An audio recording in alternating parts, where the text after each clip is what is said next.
তস্মাৎ শাস্ত্র প্রমাণান্তে কার্যকার্যে ব্যবস্থিত। অর্থাৎ যখনই তোমার মধ্যে সংশয় আসবে তখন তার প্রমাণ হলো শাস্ত্র। ধর্ম বিভিন্ন ক্ষেত্রে পরিবর্তিত হয়। আমরা ছোটবেলায় পড়েছি গোপাল অতি সুবোধ বালক, সে সদা সত্য কথা। এখন এটা শুনে যদি কোনো, তথাপি কল্পনার খাতিরে আমি ধরে নিলাম যে ভারতবর্ষের কোন সেনা পাকিস্তানি সেনাদের দ্বারা আবদ্ধ হলো, তারা ভারতীয় সৈন্যকে টর্চার করলো। এখন সে যদি এটা বলে আচ্ছা সত্য কথা বলে তো ধর্ম, তাহলে আমি গড়গড় করে বলে দিলাম আচ্ছা ভারতবর্ষের এই প্ল্যান আছে, অমুক জায়গায় আক্রমণ করে, না, ওখানে মিথ্যা কথা বলাটাই ধর্ম। তাহলে এই বিষয়টা তো ভীষণ কনফিউজিং না, মানে কে কোন জায়গায় দাঁড়িয়ে কোন রোলটা কিভাবে প্লে করবে, মিসকনসেপশন আসার সম্ভাবনাও প্রচুর। যেখানে তোমার যেটা ডিউটি সেটাই হলো ধর্ম। আমাদের ভারতবর্ষের কতবার বৈদেশিক আক্রমণ হয়েছে। নালন্দা বিশ্ববিদ্যালয় যখন পুড়িয়েছিল 6 মাস ধরে পুঁথি জ্বলেছে। ঠিক কত পরিমাণ বই থাকলে 6 মাস ধরে সেখানে আগুন জ্বলে থাকে। কিন্তু সেখানে যারা পণ্ডিত বর্গ ছিলেন তারা সেই নলেজকে মস্তকে স্টোর করেছিলেন, বইগুলো পুড়িয়ে দিয়েছে, পরে এসে আবার লিখে দিয়েছে। তোমার মধ্যে বিদ্যা যত আসবে তত বিদ্যা দদাতি বিনয়ম, তুমি নিচু হয়ে যাবে, তুমি অধগামী হয়ে যাবে, তোমার মাটিতে মিশে যাই আমি, এত ক্ষুদ্র আমি। আর যত তোমার মধ্যে বিদ্যা না শিক্ষা হবে তত তোমার মনে হবে জানিস আমি কে, আমার সঙ্গে কথা বলছিস তুই কে। ভারতবর্ষের ধর্মশাস্ত্র বলেছে যেখানে নারীর পুজো হয় না সেখানে কোনো দেবতারা পুজো নেয় না। ভারতবর্ষে এই শিক্ষা বলে গেছে, এই জন্যই ভারতবর্ষে আজকের দিনে দাঁড়িয়ে ধর্ষণ, মেয়েদেরকে টন্টি করা, এগুলো হচ্ছে। আমাদের এই অংশটির নাম হলো শিব তত্ত্ব। এখানে স্বয়ং শিব ভগবান বসে রয়েছে, চিদানন্দ স্বরূপা শিবোহম শিবোহম, আমি শিব। নমস্কার, নাদ দ্য কসমিক সাউন্ডের আরেকটা নতুন এপিসোডে আপনাদের সবাইকে আরো একবার স্বাগত। আর এই মুহূর্তে আমার সাথে রয়েছেন শিবপ্রসাদ মুখোপাধ্যায়। আপনাকে অনেক অনেক স্বাগত আমাদের স্টুডিওতে। তাতে কেমন আছেন? ভালো আছি। আমরা আজকে হিন্দু সনাতন ধর্ম নিয়ে একটু আলোচনা করতে চাইছি আপনার সঙ্গে। তো আমি যদি জিজ্ঞেস করি যে হিন্দু সনাতন ধর্মের আমরা যদি প্রধান পুস্তক বলতে যদি কিছু বুঝি তাহলে সেটাকে কি বলবো? প্রধান পুস্তক বলে আমি কোনো কিছুকে হিন্দু ধর্মের জন্য অ্যাপ্লাইড বলবো না, কারণ সবকিছুই যে সব ধর্মের জন্য সমানভাবে অ্যাপ্লাইড হতে হবে এই তত্ত্বটাতে আমি বিশ্বাসই করি না। আমি কেন, এটা সনাতন হিন্দু ধর্ম বিশ্বাস করে না। হ্যাঁ, হিন্দু ধর্মের মূল আকর বা প্রামাণিক গ্রন্থ সেটা বলা যেতে পারে যে বেদ। আচ্ছা, অবশ্যই, মানে কোনো জায়গায় যদি কিছু সংশয় হয়, আলটিমেট সলিউশন যেটা, সেটাকে প্রমাণ হিসেবে ধরতে গেলে সেটাকে ধরতে হবে বেদ। কিন্তু বেদকে ধর্মগ্রন্থ শব্দটা যদি আমি বলি, সেটা অন্যান্য রিলিজিয়নের যে ধর্মগ্রন্থ সেই পয়েন্ট অফ ভিউতে আমাদের হিন্দু ধর্মের ধর্মগ্রন্থ অ্যাপ্লাইড হয় না। কেন হয় না এটা একটু বলা দরকার আছে। যে ধরো আমি কোনো ধর্মের নাম নিচ্ছি না, ধর্ম রিলিজিয়ন কোনো কিছুই নাম নেব না, কিন্তু অন্য যে কোনো রিলিজিয়নের যে মূল যে গ্রন্থ সেটা তারা যেটাকে ধর্মগ্রন্থ বলছে, সেই ধর্মগ্রন্থটা আলটিমেট, রাইট? যে এই গ্রন্থে যা বলা আছে এরপর তুমি কোশ্চেন করতে পারবে না। যদি তোমাকে বলে যে এই বাদিকে যেতে হবে তো তোমাকে বাদিকেই যেতে হবে, হ্যাভ টু, তোমার কিছু অপশনস নেই। কিন্তু সনাতন হিন্দু ধর্মের এমন কোন গ্রন্থ তোমাকে এই বাধ্যবাধকতা দেয় না, তোমাকে করতেই হবে। এই জন্য হয়তো বা বেদকে সেই পয়েন্ট অফ ভিউতে ধর্মগ্রন্থ বলা যেতে পারে, কিন্তু আমি যদি বেদকেই ধর্মগ্রন্থ বলি তাহলে কিন্তু অন্যান্য যে রিলিজিয়নের মানুষ রয়েছে বা সনাতন হিন্দু ধর্মের যে ফলোয়ার্স যারা রয়েছে তাদের কাছে এটা মেসেজ যেতে পারে যে আলটিমেট গ্রন্থই বেদ না, আলটিমেট গ্রন্থ এইভাবে বলা যেতে পারে না। কারণ বেদের মূল যে টপিক সেটাকে আবার ডিসকাস করতে পরবর্তীকালে উপনিষদ, আরণ্যক, পুরাণ, হ্যাঁ, বিভিন্ন শাস্ত্র তৈরি হয়েছে। এমনকি শ্রীমদ্ ভাগবত গীতা পরবর্তীকালে, বা গল্প সাহিত্য, পঞ্চতন্ত্র, হিতোপদেশ, এই সমস্ত কিছুই এক একজনের জন্য এক একটা অ্যাপ্লাইড হয়। আজকে যদি তুমি স্কুলে আর্টস নিয়ে পড়াশোনা করো তাহলে তোমাকে তো গণিত গ্রন্থ ধরানোর কোনো অর্থ নেই। তুমি গণিত বই নিয়ে কি করবে? তুমি তো আর্টস নিয়ে পড়ছো। একইভাবে যিনি সায়েন্স নিয়ে পড়ছে তাকে যদি তুমি এখন ব্যাকরণ ধরাও, তার তো কিছুই মাথার উপর দিয়ে যাবে, তার মাথায় কিছু বুঝবে না। আর যে ফুটবল খেলে, যার পড়াশোনাই মাথায় ঢোকে না, তাকে যদি তুমি বলো এখন কি ইঞ্জিনিয়ারিং শিখতে, কিছুই হবে না। তাহলে প্রত্যেকের জন্য তো আলাদা আলাদা বই হচ্ছে। হ্যাঁ, এটা বলা যেতে পারে যে স্কুলের যেটা মূল কোড সেটা হয়তো তিনজনের জন্যই সেম, দিনলিপিটা প্রত্যেকের জন্যই সেম, কিন্তু দিনলিপি ইজ নট আলটিমেট। ওখানে বলা রয়েছে যে সকাল 7টায় আসতে হবে, মানে স্কুলে প্রবেশের টাইম সকাল 7টা, 11টার সময় ছুটি লেখা রয়েছে, কিন্তু যে খেলাধুলা করছে তাকে হয়তো 5টার সময় আসতে হচ্ছে। আবার যার ভূগোলের একটা মানে কিছুটা প্র্যাকটিক্যাল ক্লাস পড়লো তাকে হয়তো 11টার সময় আসতে হতে পারে। তাই বিভিন্ন সময় বিভিন্ন ভাবে তার উপর বিভিন্ন জিনিস অ্যাপ্লাইড হচ্ছে, রাইট? তো সনাতন ধর্মের উদারতাটা এখানেই, সনাতন ধর্ম কখনোই একটি মাত্র গ্রন্থকে আলটিমেট হিসেবে প্রমাণ ধরে না, সমস্ত কিছুকেই সমানতাকে বিশ্বাস করে। সেই দিক থেকে দাঁড়িয়ে আমি যদি বলি যে গীতা কি একটা ধর্মগ্রন্থ নাকি জীবন দর্শন? গীতা সবকিছুই। গীতা অবশ্যই ধর্ম বা ধর্মীয় গ্রন্থ, আমি ধর্মগ্রন্থ না বলে ধর্মীয় গ্রন্থ বলতে পারি। এখন এখানে একটা বিষয় হলো, ধর্মীয় গ্রন্থ বলতে আমাদের সনাতন হিন্দু ধর্মের ধর্ম মানে কিন্তু শুধুমাত্র কোনো একটি বিষয়কে বিশ্বাস করা বা ফলো করা নয়। ধরো আমি এখানে গেস্ট, তুমি এখানে ব্যাপারটাকে হোস্ট করছো, তোমার ধর্ম কি, বর্তমানে দাঁড়িয়ে তোমার ধর্ম কি, কোশ্চেন্স করা, রাইট রাইট। তোমার ধর্ম কিন্তু এটা নয় যে উত্তর দেওয়া, না। একইভাবে আমার ধর্ম এটা নয় তোমাকে কোশ্চেন করা। তাহলে দুজনের ধর্ম আলাদা, দিস ইজ ধর্ম। এখন এই বিষয়টা ধরা যাক, এই বিষয়টার জন্য যদি কোনো একটা গ্রন্থে লেখা থাকে, তাহলে সেটাকেও ধর্মীয় গ্রন্থই বলতে পারি। যে ভারতবর্ষের যে সংবিধান সেটাও ধর্মীয় গ্রন্থ। তোমার জীবনের ধর্ম কি হবে, তুমি চুরি করলে জেলে যাবে, এটা ওখানে লেখা রয়েছে, তা এটাও ধর্মগ্রন্থ। গীতাও ঠিক তাই, জীবনাদর্শন। ধর্ম মানেই হলো মানুষের জীবনে এগিয়ে চলার পদ্ধতি, বিভিন্ন মার্গ। বিভিন্ন সময় বিভিন্ন মানুষের ধর্ম বিভিন্ন ভাবে পরিবর্তিত হতে পারে। যেমন ধরা যাক, তুমি পার্সোনালি নিজেকেই ধরো, তুমি যখন একজনের সন্তান, তখন তুমি তার সন্তান, অর্থাৎ মায়ের কাছে তুমি সন্তান, তাই তোমার মায়ের প্রতি একটা ধর্ম, মা বাবার প্রতি একটা ধর্ম রয়েছে, ডিউটি রয়েছে। তোমার যদি কোনো সন্তান থাকে তার প্রতি তোমার একটা ডিউটি রয়েছে, তোমার যদি বন্ধু থাকে তার প্রতি তোমার একটা ডিউটি রয়েছে, সমাজের প্রতি একটা ডিউটি রয়েছে, স্ত্রীর প্রতি একটা ডিউটি রয়েছে। তাই এক তুমি, কিন্তু বিভিন্ন ক্ষেত্রে বিভিন্ন মানুষের জন্য তোমার ধর্ম বিভিন্নভাবে পরিবর্তিত হচ্ছে। দিস ইজ কল ধর্ম, ডিউটি। সোজা কথা হলো ডিউটি। জীবনে এগিয়ে চলবার জন্য যে ডিউটি, তোমাকে যেটা করতে হবে এবং করতে হবে না, এই মার্গদর্শন যেটা করে সেটাই হলো শ্রীমদ্ ভাগবত গীতা। গীতা একটা অন্যতম শ্লোক রয়েছে ৭ম অধ্যায়ের শেষের দিকে, তস্মাৎ শাস্ত্র প্রমাণান্তে কার্যে ব্যবস্থিত। অর্থাৎ তুমি কি করবে এবং কি করবে না, যখনই তোমার মধ্যে সংশয় আসবে তখন তার প্রমাণ হলো শাস্ত্রম। আচ্ছা, শাস্ত্রই তোমাকে পথ দেখাবে যে তোমার কি করা উচিত এবং কি করা উচিত না। এই একই কথা আমাদের বর্তমান দিনে ভারতবর্ষ, পৃথিবীর যে কোনো সংবিধানের জন্য অ্যাপ্লাইড হয়। ঠিক। তুমি কোথায় যাবে, রাস্তায় তুমি বাইক চালাচ্ছ, বাইকটা রেড সিগন্যাল রয়েছে, সিগন্যালটা দিয়ে তুমি পার হবে কি হবে না, শাস্ত্র প্রমাণ হবে যে রেড লাইট রয়েছে, তার মানে তুমি যাবে না, এটাই প্রমাণ। কেন? কারণ ওটা সংবিধানে লেখা রয়েছে যে ওখানে যখন রাস্তার একটা নিয়মাবলী রয়েছে, নিয়মাবলীতে লেখা রয়েছে রেড লাইট মানে তুমি ওখানে পার হবে না, পার হলে কি হবে, তোমাকে ধরে একটা ফাইন করবে। এটাও ঠিক তাই। তুমি যদি, তোমাকে ধর্ম সম্পর্কে বলছো, তুমি যদি, হে অর্জুন, তুমি যদি যুদ্ধ করো তাহলে তুমি জয়লাভ করবে, বিজয় লাভ করবে, লোকে তোমাকে, তোমার নাম যশ প্রতিপত্তি লোকে জানবে। আর যদি যুদ্ধ না করো তাহলে লোকে তোমার কুখ্যাতি করবে, তোমার যারা শত্রু রয়েছে তারা মনে করবে যে তুমি ভয়বশত যুদ্ধ করোনি, তুমি ভয় পেয়ে গেছো। তারা তখন এটা বিশ্বাস করবে না যে তোমার মনে হয়েছিল তোমার সামনে যারা বসে রয়েছে, যারা যুদ্ধ করছে তারা তোমার আত্মীয় আপনজন, এটা তারা মনে রাখবে না। তারা বলবে অর্জুন ভয় পেয়ে গেছিল, তাই জন্য সে যুদ্ধ করেনি। তাই তুমি কি করবে সেটার প্রমাণ কি? শাস্ত্র। শাস্ত্র কি বলছে? তুমি হলে একজন ক্ষত্রিয়, ক্ষত্রিয় মানে তোমার কাজ হলো যুদ্ধ করা। তোমার ডিউটি এটা নয় তোমার বিপরীতে কে রয়েছে সেটা দেখে তুমি যুদ্ধ করবে। অলিম্পিকে যখন পিতা এবং পুত্র দুজনের বিরুদ্ধে যুদ্ধ করছে, বা দুদিকেই ইন্ডিয়া, দুটোই ফাইনাল উঠেছে ইন্ডিয়া, দুজনেই যখন তীরন্দাজি করছে, তখন কি একজন ভাবছে আচ্ছা ও তো আমার বন্ধু হয়, তাহলে আমি বরঞ্চ তীরটা একটু সাইড করে, না, দুজনেই দুজনের বিরুদ্ধে যুদ্ধ করছে। ওইটা ভাবছে না যে ওর সঙ্গে আমি ছোটবেলা থেকে বড় হয়েছি। আইপিএল এ যখন বিরাট কোহলি আর ধোনি পাশাপাশি খেলছে, ধোনি কি ভাবছে আমি স্ট্যাম্প করবো না, বা বিরাট কোহলি কি ভাবছে ধোনিকে আউট করার জন্য ক্যাচটা মিস করো না? এটাই ধর্ম। তুমি যখন আরসিবির হয়ে খেলছো, বা চেন্নাইয়ের হয়ে খেলছো, বা মুম্বাইয়ের হয়ে খেলছো, ওটাই তোমার ধর্ম। মাঠের বাইরে গিয়ে তোমার ধর্ম আলাদা, তখন তুমি বন্ধু বান্ধব করো গিয়ে যাও, ঠিক ঠিক। কিন্তু মাঠের মধ্যে তোমার ধর্ম সেটা নয়। কেন ধর্ম নয়? কারণ তোমার যে বিশাল ফ্যান বেস, তারা তোমাকে সাপোর্ট করছে না, তোমার টিমটাকে সাপোর্ট করছে। অর্জুনের ক্ষেত্রেও সেটাই প্রযোজ্য। ভগবান শ্রীকৃষ্ণ কি বলছে? তুমি সারা জীবন ট্যাক্সের পয়সায় বসে খেয়েছো, সাধারণ মানুষ তোমাকে ট্যাক্স দিয়েছে, কেন? কারণ তারা বিশ্বাস করেছে যে তুমি ধর্ম স্থাপনের জন্য যুদ্ধ করবে। সাধারণ মানুষ ধর্মের পথে থাকতে চায়, সাধারণ মানুষ চুট ঝামেলা চায় না। আজকে আমরা যে গভর্নমেন্টকে ট্যাক্স দিচ্ছি, কেন ট্যাক্স দিচ্ছি? আমরা বিশ্বাস করি যে গভর্নমেন্ট আমার বাড়ির সামনে রাস্তাটা ঠিক করে দেবে। আমার যদি কোনো প্রবলেমস হয়, আমি যদি পুলিশের কাছে যাই, পুলিশ সেই কথাটা শুনবে, আমাকে একটা ন্যায় বিচার দেবে। তাহলে গভর্নমেন্ট যদি নিজের কাজটা না করে, তাহলে স্বাভাবিকভাবে মানুষের মধ্যে একটা রোষ তৈরি হবে। মানুষ ভাববে আমি কেন তাকে ভোট দিতে যাবো। ঠিক ঠিক ঠিক। তারা তখন গভর্নমেন্ট চেঞ্জ করে দেবে, বা গভর্নমেন্টের বিরুদ্ধে বিদ্রোহ করবে, বা সামথিং যাই হোক না কেন। তা অর্জুন যদি সেই মুহূর্তে যুদ্ধ না করে, তাহলে এতকাল পর্যন্ত যে টার্মস এন্ড কন্ডিশনের জন্য সে সাধারণ মানুষের ট্যাক্সের পয়সায় বসে খেয়েছে, বা তার জীবনকে তৈরি করেছে, কেন তৈরি করেছে, তার উদ্দেশ্যেরই তো ভিত্তিহীন হয়ে যাবে। ঠিক ঠিক ঠিক। তাই সে ধর্মচ্যুত হয়ে যাবে, because this is not his duty. তার ডিউটি এটা নয় যে যুদ্ধ ত্যাগ করে দেওয়া। তার সামনে যে খুশি থাক, তুমি যদি যুদ্ধ না করো তাহলে অধর্ম স্থাপিত হবে। কারণ তুমি হলে প্রধান, পাণ্ডব কুলের মধ্যে তোমার এখানে উপস্থিত থাকাটা জরুরি। অর্জুন যদি না থাকতো, কর্ণ সামান্য সময়ের মধ্যে হয়তো পাণ্ডব কুলকে ধ্বংস করে দিতে পারতো। ঠিক ঠিক। এখানে অনেকে বলতে পারে ভগবান শ্রীকৃষ্ণ যে টিমে ছিলেন সেখানে কখনো সম্ভব না ইত্যাদি।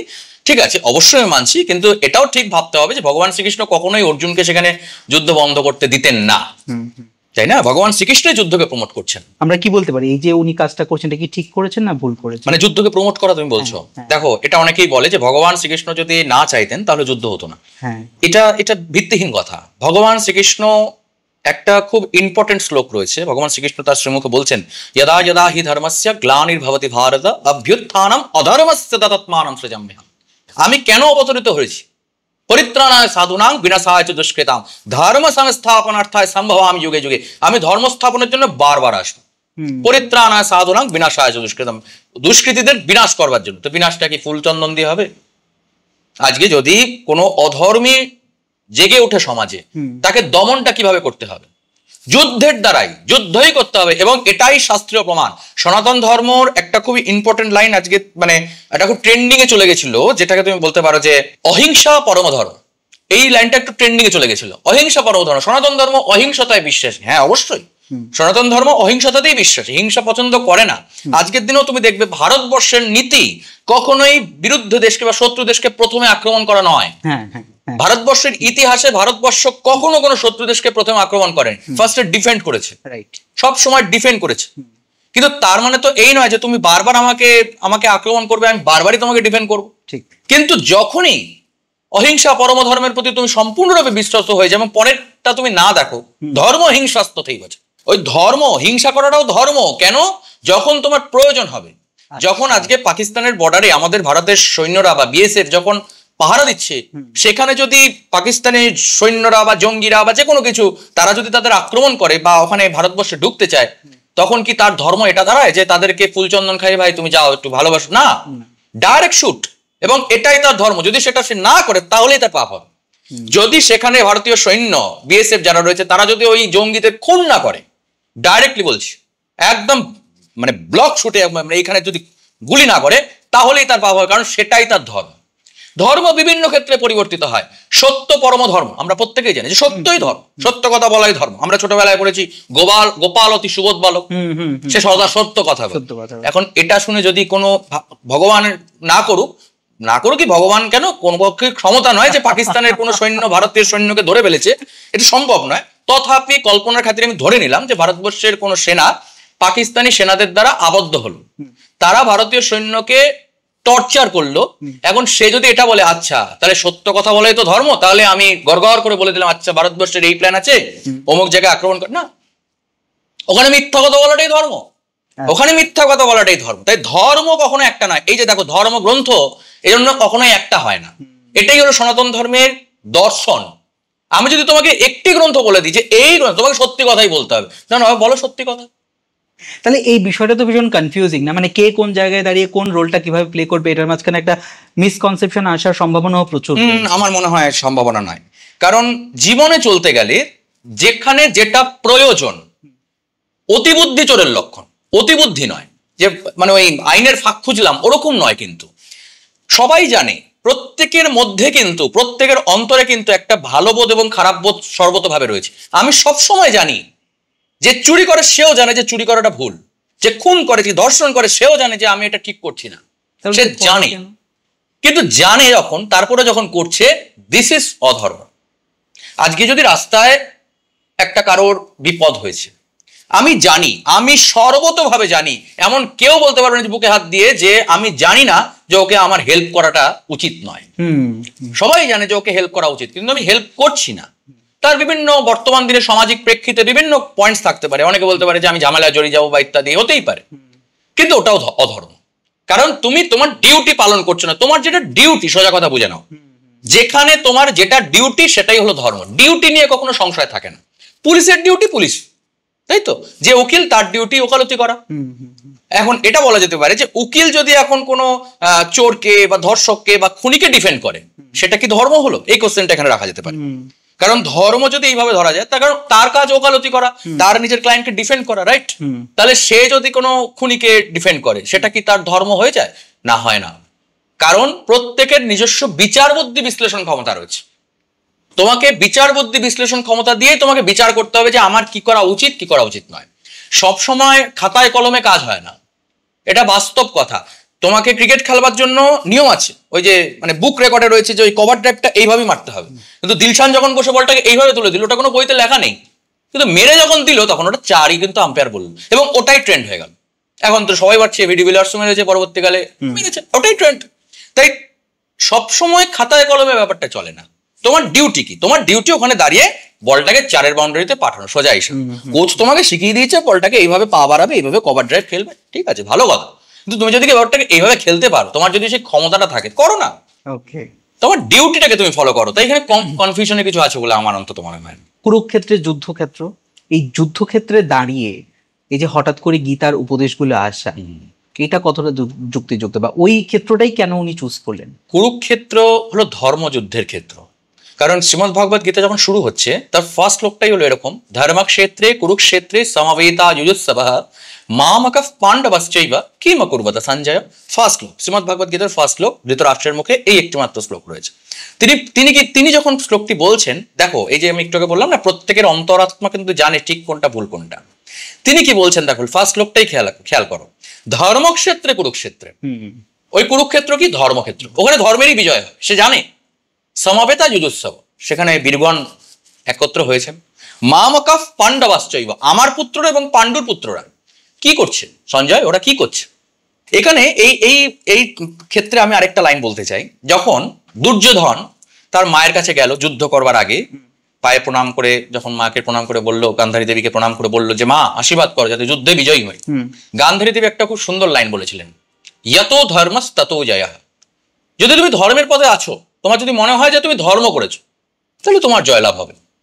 আর যদি তোমার মনে হয় তুমি অধর্মের পথে রয়েছো, তাহলে আমার আশীর্বাদ কেন, স্বয়ং ভগবান এসেও তোমাকে যুদ্ধে বিজয় করাতে পারবে না। কারণ যত ধর্ম তত জয়, যেখানে ধর্ম আছে সেখানেই বিজয় আছে। অধর্মের কখনো বিজয় সম্ভব নয়, কখনো সম্ভব নয়। কিছু ক্ষেত্রে মনে হতে পারে যে অমুকে তো কত অধর্ম করেছে, সে তো খুব ভালো রয়েছে, রাইট রাইট রাইট, এটা আমাদের মনে হতে পারে। কিন্তু এটা যখনই তাকে পুলিশ ধরে নিয়ে যাবে, তোমার এই ভুলটা ভেঙে যাবে।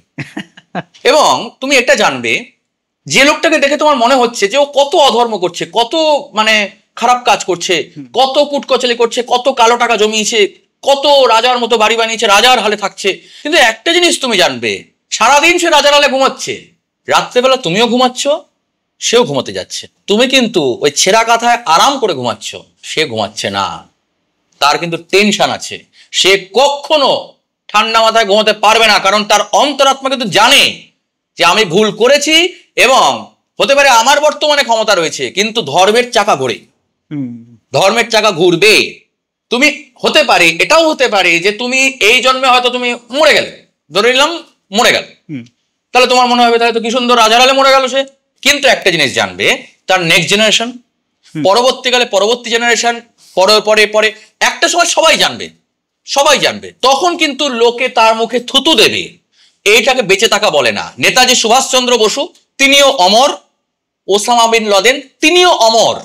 একজনেরকে গলায় মালা দেওয়া হয়, একজনের গালে জুতোর বাড়ি দেওয়া হয়, এবং মুখে থুতু ফেলা হয়, এবং কিছু কিছু ক্ষেত্রে তার মুখে প্রস্রাব করতে, একদম অন ক্যামেরা বলছি, মুখে প্রস্রাব করতেও কারো দুবার ভাবা উচিত নয়। ওসামা বিন লাদেন, আমি নাম করে বলছি, যদি কারো ক্ষমতা থাকে যা কিছু করুন, আমার কিচ্ছু যায় আসে না, তার মুখে প্রস্রাব করতেও কিচ্ছু যায় আসে না। তাহলে দেখো দুজনেই তো অমর। একজন রাজার হালে থেকেছে, আমি ধরে নিলাম সে রাজার হালে থেকেছে, সে খারাপ কাজ করেছে, যাই হোক না কেন, কিন্তু কর্ম তাকে তার মুখে থুতু ফেলেছে লোকে। তাহলে এই জিনিসটাকে বুঝতে হবে, ভগবান শ্রীকৃষ্ণ কেন কুরুক্ষেত্রকে চুজ করলো, কারণ সেটা হলো ধর্মক্ষেত্র। এখানে ধর্ম এবং অধর্মের যুদ্ধ হচ্ছে, শুধু কুরু পাণ্ডবের যুদ্ধ হচ্ছে না, ধর্ম এবং অধর্মের যুদ্ধ হচ্ছে। আর সেই যে যুদ্ধ, ধর্ম এবং অধর্মের যুদ্ধ, এটা প্রত্যেকটা মানুষের জীবনের সর্বতভাবে যুদ্ধ, সব সময়ের যুদ্ধ। সবসময় আমাদের মধ্যে এই পয়েন্ট অফ ভিউ বা এইটা আমাদের মনে হতেই পারে যে আমার কি করা উচিত এবং কি করা উচিত নয়। ভগবান শ্রীকৃষ্ণ এইভাবে বলছেন, লাভ লাভ ও জয়া যাও, তোমার লাভ হবে কি ক্ষতি হবে, জয় হবে কি পরাজয় হবে, এত ভেবে তোমার কাজ নেই, এত ভাবার তোমার দরকার নেই। তোমার কি কর্তব্য, তোমার কাজ হলো নিজের ডিউটিটা পালন করা। আমি বাবার চিকিৎসা করলে বাবা বেঁচে থাকবে কি মরে যাবে, যদি মরে যায় 2 দিন বাদে তাহলে আমার টাকাটা জলে যাবে, এইভাবে বাবার চিকিৎসা করতে হবে না। তোমার ডিউটি বাবার চিকিৎসা করো না, তাই তোমার বাবার চিকিৎসা করতে হবে, ঠিক ঠিক ঠিক, তাই না? এইটা হলো পার্থক্য। তাই জন্য ভগবান শ্রীকৃষ্ণ ধর্মক্ষেত্র কুরুক্ষেত্রে সেই যখন বলছেন যে হে অর্জুন বা হে কৌন্তেয়, এটা শুধু অর্জুনকে বলছেন না, আমি তুমি অর্জুন, আমি তুমি ওই অর্জুনের আসনে নিজেকে বসাচ্ছি, এবং আমার জীবনে যা যা আমাদের কনফিউশনস, যে কোনো ক্ষেত্রে তোমার যেখানে যা মনে প্রশ্ন জাগবে, তুমি শ্রীমদ্ ভগবত গীতা খোলো, তোমার যদি সেই বইটা সম্পর্কে সম্যক আইডিয়া থাকে, তাহলে অটোমেটিক্যালি তুমি সেখান থেকে নিজের উত্তর পেয়ে যাবে। তুমি যে কোনো ক্ষেত্রে, জীবনের যে কোনো ক্ষেত্রে, সেটা আজকে জীবনে কর্পোরেট দুনিয়ায় বলো, আমাদের স্টুডেন্ট লাইফেই বলো, বা আমাদের ধরো এই মাল্টিমিডিয়া ক্ষেত্রে আমরা যারা কাজ করছি, এমনকি আমি যখন পৌরহিত্য লাইনেও কাজ করছি তখন সেম। ঠিক। তাই জন্য তিনি ওই জায়গাটা চুজ করছেন। আমার এই জায়গাটাতে একটা ছোট্ট প্রশ্ন, মানে বিষয়টা এমন যে আমরা যেমন বলি যে ভগবানের ইচ্ছে না থাকলে নাকি গাছের একটা পাতাও নড়ে না। ধরুন নড়ছে না, গাছের পাতা নড়ছে না, কিন্তু সেই ক্ষেত্রে আমার কর্মফলের হিসেবটা কিভাবে হচ্ছে? আমি যেই কাজটা করছি সেটা কি ওনার ইচ্ছেতে করছি না অনিচ্ছেতে করছি, এটা কিভাবে হয়? এই প্রশ্নটা সর্বতভাবে ঠিক নয়, এটা একটু ভুল আছে। আমরা যখন এটা বলছি যে ভগবানের ইচ্ছাতেই সবকিছু হয়, আমাকে এটা বুঝতে হবে যে ভগবান আসলে কে, এটা আমাকে বোঝার দরকার আছে। আমাদের হিন্দু ধর্মের ভগবান এমন কোনো একটা সত্তা নয় যে ওই 7টা বা 10টা আকাশের পিছনে লুকিয়ে বসে রয়েছে আর ওখান থেকে কলকাঠি নাড়াচ্ছে, ওই এআই এর মতো রোবট চালাচ্ছে, ব্যাপারটা সেরকম নয়। ভগবান আমাদের মধ্যেই রয়েছে, ভগবান অন্য কোথাও না, ভগবান আমাদের মধ্যে, আমাদের অন্তরে রয়েছে। শ্রীমদ ভাগবত গীতাতেই এর সলিউশন দিচ্ছে ভগবান শ্রীকৃষ্ণ। অহম আত্মা গুরাকেশ সর্বভূত আশ্রয় স্থিত। প্রত্যেকটি প্রাণীর মধ্যে আত্মারূপে আমিই বিদ্যমান রয়েছে। তাই তুমি কি করবে কি করবে না, তুমি তোমার আত্মার কথা শুনবে। আত্মা সবসময় তোমাকে সঠিক পথে দেখাবে। তোমার সামনে 10 টাকা পড়ে রয়েছে, তোমার এক মন বলছে আমি যদি 10 টাকাটা তুলে পকেটে ভরে নিই তাহলে আমার 10 টাকা লাভ হবে।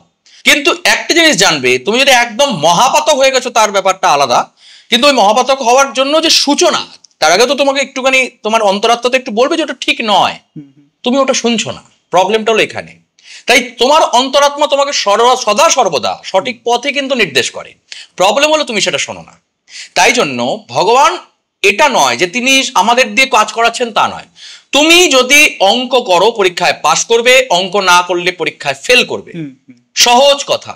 তাই তোমার কর্মের ফল তোমাকে ভগবান দেয়। ভগবান শ্রীকৃষ্ণ খুব ইম্পর্টেন্টলি ডেডিকেটেডলি একটা লাইন বলছে শ্রীমদ্ ভাগবত গীতায়, যে কেউ আমার প্রিয় নয়, কেউ আমার অপ্রিয় নয়, আমি শুধুমাত্র সবাইকে নিজের কর্মফল প্রদান করে থাকি মাত্র। আচ্ছা, অর্থাৎ কিনা ওকে ভালো দেখতে, তাই ও মুখটা বেশি সুন্দর, তাহলে ওকে 10টা নাম্বার বেশি দেওয়া যাক। ওকে বিচ্ছিরি দেখতে, ও ফেল। ও ব্রাহ্মণ, তাহলে ওকে একটু উঁচুতে তোলা যাক। ও শূদ্র, ওকে না। ভগবানের কাছে এই সমস্ত কোনো বিভেদ নেই, একদম সকলের প্রতি সমভাব, এটাই হলো ভগবানের বক্তব্য। তাই জন্য তুমি এটা কখনো এইভাবে আমরা বলতে পারি না যে আমি যেটা করছি সেটা ভগবান আমাকে দিয়ে করাচ্ছে, না। তুমি নিজের কাজ নিজেই করছো, ভগবান তোমার হাত দিয়েছে, পা দিয়েছে, মাথা দিয়েছে, চোখ দিয়েছে, নাক দিয়েছে, তুমি তোমার কাজ করে খাও। ভগবান তোমাকে এই জিনিসটা দিয়েছে, তোমার বিচার বুদ্ধি বিশ্লেষণ ক্ষমতা দিয়েছে, তোমার প্রচেষ্টার দ্বারা তুমি জীবনে এগিয়ে যাও। তুমি যেটা করবে সেটার ফল তোমাকে ভগবান শুধু দিয়ে দেবে, দ্যাটস অল। ঠিক এই জায়গাটা একটুখানি একটু প্রশ্ন করছি। এই যেমন আপনি বললেন যে ভগবানের কাছে ধনী গরিবের সেরকম কোনো বিচার নেই, তা আমরা দেখতে পাই আজকালকার দিনে কোনো একটা মন্দিরে গেলে 200 টাকার লাইন, 300 টাকার লাইন, 500 টাকার লাইন। যারা সেলিব্রিটি রয়েছে ওরা গর্ভগৃহে ভেতরে ঢুকে ছবি তোলার অনুমতি পায়, অনেক কিছু করার অনুমতি পায়, যেগুলো আমরা সাধারণ মানুষের ক্ষেত্রে পাই না। সেই ক্ষেত্রে ব্যাপারটাকে কিভাবে দেখছেন? দেখো, একটা জিনিস বুঝতে হবে, পার্সোনালি আমি গর্ভগৃহে কারোর প্রবেশকেই আমি ভালো চোখে দেখি না, আমার পছন্দ না। গর্ভগৃহটার নামই হলো গর্ভ। মায়ের গর্ভে যেমন একমাত্র সন্তানই থাকে, তার পিতারও প্রবেশের অধিকার নেই গর্ভে, একমাত্র সন্তান। এবং সন্তান যে গর্ভ থেকে বেরিয়ে গেল তারপরেও আবার গর্ভে ঢুকতে পারবেন। তাই গর্ভগৃহ ওটা বুঝতে হবে, ওটা হলো মন্দিরের গর্ভ। ওখানে এক এবং অদ্বিতীয় ভগবান থাকবে। হ্যাঁ, যিনি পূজক, পুরোহিত, তিনি ওখানে প্রবেশ অধিকার পাবেন, কারণ স্বাভাবিক ব্যাপার, পরিষ্কার পরিচ্ছন্নের বিষয় রয়েছে, পূজা অর্চনার ব্যাপার রয়েছে, অ্যারেঞ্জমেন্ট রয়েছে, তো পুজোর সঙ্গে যারা যুক্ত তারা সেখানে প্রবেশ করতে পারে। বর্তমান দিনে দাঁড়িয়ে এই যে বিভিন্ন সেলিব্রিটিরা সেখানে প্রবেশ করছে বলছো তুমি যে ব্যাপারটা, এটাকে আমি ভালো চোখে দেখি না। এটা ভগবানের তাতে কোনো মাথা ব্যথা নেই, এটা মন্দির কমিটির মাথা ব্যথা, সোজা কথা বুঝে নাও। এবারে তুমি এটা বলতে পারো এই যে 200 টাকার লাইন, 500 টাকার লাইন, 1000 টাকার লাইন ইত্যাদি, এটাকে কি ভালো চোখে দেখা যাচ্ছে? দেখো, এটা ভগবান করেনি, ভগবানের বিষয়টা না। আমি ভগবানকে দর্শন করতে যাব, তা আমারও তো মনে হতে পারে আমার 200 টাকার লাইনে লাইন দেওয়ার দরকারটা কি? তারাপীঠ, আমি তারাপীঠ মন্দিরের কথাই বলছি। আমি তারাপীঠ মন্দিরে পুজো দিতে গেছিলাম, গিয়ে আমি দেখলাম একটা পেড লাইন আছে, একটা নন পেড লাইন আছে। তো আমি আগের দিন ওখানে পৌরত্বের কাজে একটা গেছিলাম, এটা গৃহবশের কাজে। তো আগের দিন অনেক রাত পর্যন্ত মানে কাজ টাজ করে খুব ক্লান্ত, তো ভোর ভোর মাকে দর্শন করে আমরা ট্রেনে বেরিয়ে যাবো। তা আমার তো অত সময়ও নেই বা শরীরও খুব ক্লান্ত যে অত বড় লাইন দিয়ে যাবো। তো একবার মনে মনে ভাবলাম তাহলে পয়সা দিয়ে লাইন দিয়ে ঢুকি। তারপরে মন চাইলো যে না, পয়সা দিয়ে মায়ের ওখানে ঢুকবো। নাট মন্দিরে বসলাম, দরজাটা খুললো, মাকে দর্শন করলাম, প্রণাম করলাম, ওখানে বসে একটু শ্রীচণ্ডী পাঠ করলাম। আমরা 4-5 জন ছিলাম আমার টিমে যারা ছিল, শ্রীচণ্ডীর পাঠ করলাম। দিব্য অনুভূতি হলো। যিনি পুরোহিত ছিলেন তাকে বললাম, দাদা আপনি ভেতরে গিয়ে পুজোটা দিয়ে আসুন। তিনি পুজো দিয়ে এসে আমাকে মায়ের প্রসাদটি দিলেন, আমি প্রসাদটি ভক্ষণ করলাম, বেরিয়ে চলে গেলাম। আমার তো একবার মনে হলো না যে আমাকে পেড বা নন পেড কোনো লাইনেই গর্ভগৃহে ঢুকতে হবে। তাতে কি আমার পুজোটা একটু কম হলো? আমাকে জড়িয়ে ধরলেই কি পুজোটা হবে না? এটা তো আমার ভুল। শুধুমাত্র মন্দির কমিটিকেই দোষ দিয়ে লাভ নেই। মন্দির কমিটি সেই টাকাটা তো বিভিন্ন জায়গায় যে যারা বিনা পয়সায় খাচ্ছে, মন্দিরে এত ভোগ খাচ্ছে সাধারণ মানুষ, এত জায়গায় এত, আজকে তুমি বলো বিভিন্ন হিন্দু মন্দিরে, যাকে তুমি ভান্ডারা বলতে পারো, কাঙালি ভোজন বলতে পারো, বা তুমি ধরো বেলুর মঠেই ধরো, এত ভোজন হচ্ছে। পয়সা কি? তুমি যা দেবে তাই, বা কিছু কিছু ক্ষেত্রে হয়তো পয়সাও নেয় না। বিভিন্ন মন্দিরে পয়সাই লাগে না, তো পয়সাটা সেখানে আসছে কোত্থেকে? সাধারণ মানুষ যেটা পয়সা দিচ্ছে সেই পয়সা সেখানে অ্যাপ্লাই হচ্ছে। এখন সেলিব্রিটি যাচ্ছে গর্ভগৃহে, যাদের পয়সা আছে তারা লাইন দিচ্ছে, আর যাদের পয়সা নেই তারা ওই ঘেমে নিয়ে মায়ের কাছে যাচ্ছে। এটাও তো কর্মফলই তোমার। তুমি নিজের লাইফে নিজে এমন কিছু অ্যাচিভ করোনি যে সে পয়সাটা অ্যাপ্লাই তুমি ইনকাম করোনি, তাই জন্য তোমাকে ওইখান দিয়ে যেতে হচ্ছে। এখন তুমি যদি এটা এইভাবে নাও যে আমি ইনকাম এমন করতে পারবো যে পয়সাটা আমি সৎ পথে, অবশ্যই সৎ পথে নিজেকে এমন জায়গায় উত্তীর্ণ করব যে আমি সেই পয়সাটা ইনকাম করব, যে আমি সপরিবারে ওই পেড লাইনে দাঁড়াবো, সেই পেড লাইন দিয়ে মাকে দর্শন করব যদি তোমার ওরকম প্রবেশের ইচ্ছা থাকে, কারণ ওই পয়সাটা সৎ কাজেই ব্যবহৃত হচ্ছে। তাহলে তুমি নিজেকে উদ্গ্রীব করো না। প্রবলেম হলো আমার পয়েন্ট অফ ভিউটা কি? আমি ভাবছি কেন পয়সা নিচ্ছে, ওর তো বেশি পয়সা আছে তাই ঢুকে না, আমি তো একবারও নিজেকে আপগ্রেড করার কথা ভাবছি না। দিস ইজ কর্মফল। এটাও কর্মফলই যে তুমি ওখানে দাঁড়িয়ে আছো, সে ওখানে দাঁড়িয়ে আছে, একজন গর্ভগৃহে ঢুকে গেছে, তাই না? তো নিজেকে তোলো, উত্তীর্ণ করো, অসুবিধা তো কিছু নেই। মন্দির কমিটির এই পদক্ষেপে আমি এর বিরোধিতা করি না, কারণ পয়সাটা সৎকার্যে ব্যবহৃত হচ্ছে। মন্দিরের একটা মেনটেনেন্স রয়েছে, মন্দিরের যারা ভোগ খাচ্ছে তাদের পয়সা করে রয়েছে। হ্যাঁ, এই যে তুমি একটা কথা আমি এখানে খুব ভালো মতো বলতে চাই, দেখবে যারা বিভিন্ন ভাবে যারা ওই হিন্দু ধর্মকে ছোট করার প্রবণতা দেখায়, তাদের বক্তব্য হলো মন্দিরের বাইরে ভিখারি থাকে, মন্দিরের বাইরে মন্দির কেন ভিখারির জায়গা, ভিখারি থাকে, এইভাবেই বলে। তো ভিখারি কেন বড় লোকের বাড়ির সামনে লাইন দেয় না? ভিখারি কেন মন্দিরের সামনেই লাইন দেয়? কারণ ভিখারি এটা জানে যে ওইখানে আমি খাদ্য পাবো। বড় লোকের বাড়ির সামনে গেলে আমাকে জুতো মেরে তাড়িয়ে দেবে, একদম জুতো মেরে তাড়িয়ে দেবে। আমি কোনো শপিং মলের সামনে কোনো ভিখারিকে লাইন দিতে দেখেছো? কেন তারা সেখানে লাইন না দিয়ে মন্দিরের সামনে লাইন দিচ্ছে কেন? কারণ সে জানে ওই মন্দিরে যারা ধর্ম করতে আসছে ওখানে কিন্তু ভান্ডারা হচ্ছে, খাওয়ার হচ্ছে। আমি ছেঁড়া জামা পরে যাই, নগ্ন হয়ে যাই, আমার কাছে নিঃস্ব হয়ে যায়, আমাকে যখন খিচুড়িটা দেওয়া হবে তখন একবারও জিজ্ঞাসা করা হবে না যে তোমার বর্ণ কি, তোমার জাত কি, তোমার পয়সা আছে কিনা, তোমার কি, কিচ্ছু না, তুমি নারী না পুরুষ না শূদ্র না চণ্ডাল, কিচ্ছু আসে যায় না, তোমার হাতে এক বাটি খিচুড়ি দেওয়া হবে, কি যেটা মেনু কার্ডে আছে সেটা তোমাকে দেওয়া হবে। শপিং মলে দেওয়া হবে না। শপিং মলে তো তোমার কাছে পয়সা নিচ্ছে। একটা সিনেমা হলে একটা মানে ভালো চেয়ারের জন্য একটা এক্সট্রা পয়সা আছে, নর্মাল চেয়ারের জন্য আলাদা পয়সা আছে, ফ্রন্ট সিটের জন্য দেখতে পাবেন সেখানে আলাদা পয়সা রয়েছে। কিন্তু সেই পয়সাটাকে ভালো কাজে ব্যবহার হচ্ছে, হয়তো তার নিজের লাইফে অ্যাপ্লাই হচ্ছে, নিজেকে উত্তীর্ণ, কিন্তু মন্দির সেটা করছে না। মন্দির সর্বজনের জন্য। এবার কোনো জায়গায় কোনো একটা খারাপ কিছু হলো, কোনো মন্দির সেটা করলো, তার জন্য আমি গোটা মন্দিরের প্রসেসটাকে খারাপ বলতে পারি না। ঠিক ঠিক একদম, তাই না? শ্রীমদ্ ভাগবতমে যেমন শ্রীকৃষ্ণ বলেছিলেন নিষ্কাম কর্মের কথা, এই বিষয়টা যদি একটু। ভগবান শ্রীকৃষ্ণ একদম ডেডিকেটেডলি বলছেন, কর্মণ্যবাধিকারস্তে মা ফলেষু কদাচন মা কর্মফল হেতুর্ভু মা তে সঙ্গোস্তে করবেন। তুমি কর্মফলের বশবর্তী হও না, কর্মের বশবর্তী হও।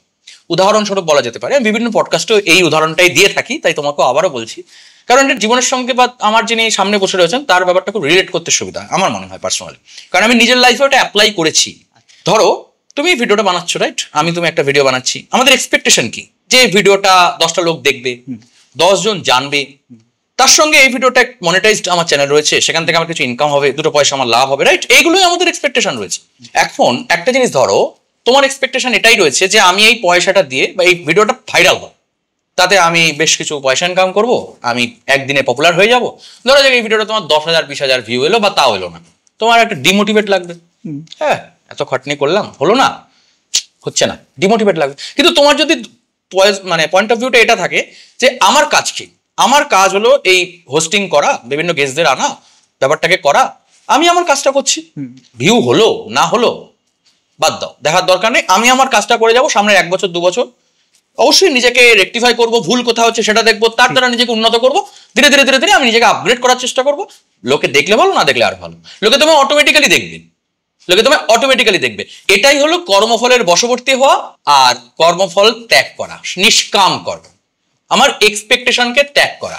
এটা বিভিন্নভাবে বলা যেতে পারে, আরো অনেক উদাহরণ দেওয়া যেতে পারে। ধরো কেউ বললো যে আমি অঙ্কে 100 পাবো বলে পড়াশোনা করছি, তাহলে তার জীবনে 100 পেয়ে যাওয়া মাত্র যার জীবনে যে অঙ্কগুলো সে শিখলো তার ভ্যালুটা কতটুকু থাকছে, কিন্তু কেউ যদি এই পড়াশোনা এই জন্য করে যে আমি অঙ্কটি শিখবো, ভবিষ্যতে অঙ্ক নিয়ে এগিয়ে যাব, অঙ্কটাকে আরো ভালো করে শেখবার ইচ্ছা নিজের মধ্যে আছে, তাই জন্য আমি অঙ্ক করছি, তাহলে অটোমেটিক্যালি সে ভালো অঙ্কের নাম্বার পাবে ভালো, এবং পরবর্তী জীবনেও তার অঙ্কটার প্রতি শ্রদ্ধা এবং ভালোবাসা থাকার জন্য সে অঙ্ক নিয়ে আরো এগিয়ে যেতে পারবে।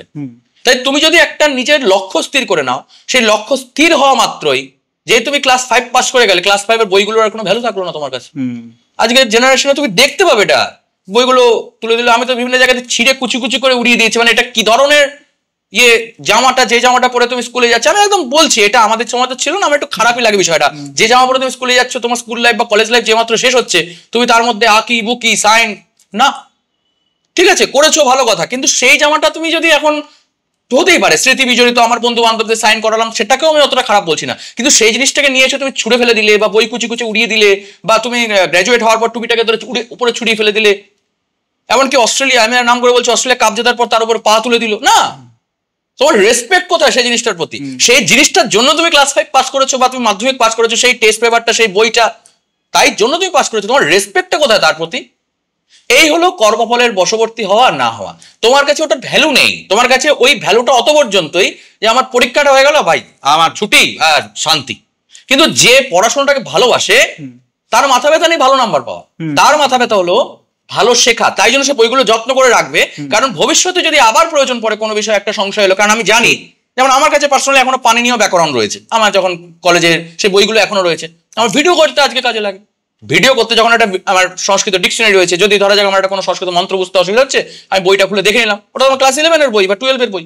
তা আমি যদি এখন নেট এসে গেছে বা ইত্যাদি যাই হোক না কেন, কিন্তু তোমার তো ওটাকে একটা রেসপেক্ট দিতে হবে। ঠিক ঠিক, এটাই হলো কর্মফলের বশবর্তী হওয়া না হওয়া। তোমার জিনিসের প্রতি রেসপেক্ট নষ্ট হয়ে যায়, যেই মাত্র তুমি লক্ষ্যটাকে অ্যাচিভ করে ফেলবে, তোমার সেই ইনস্ট্রুমেন্টগুলোর আর ভ্যালু থাকে না।